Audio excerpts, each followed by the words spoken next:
Over the last 100 years, longer life expectancy, changing family structures, and increasing immigration have plunged the United Kingdom into a housing crisis.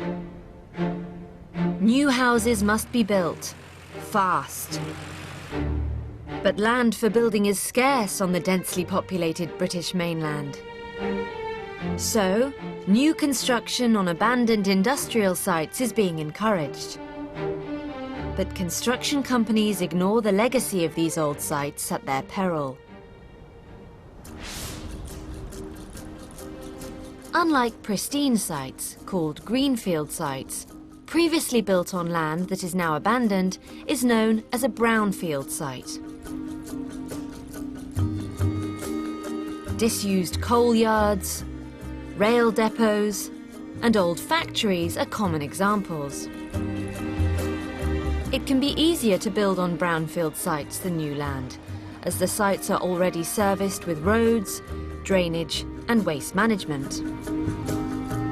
Rebuilding can lead to the regeneration of previous industrial areas.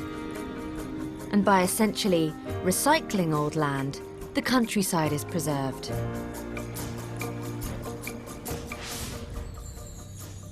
But the previous incarnations of brownfield sites can mean new homes inherit a potentially dangerous legacy.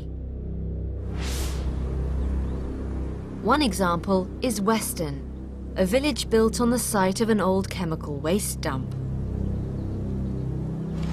Residents have been evacuated because leftover toxic chemicals have been discovered. This is seeping into people's houses. Also, you have tolerance levels for people at work. What's a tolerance level for somebody living in a house 24 hours a day?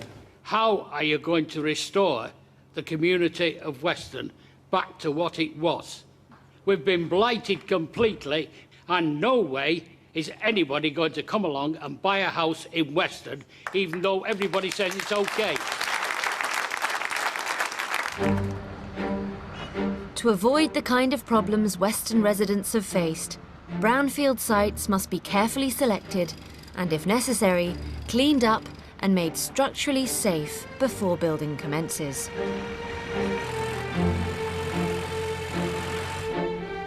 With adequate building and safety regulations, brownfield sites could be the ideal solution to the housing crisis facing the UK and many other developed countries.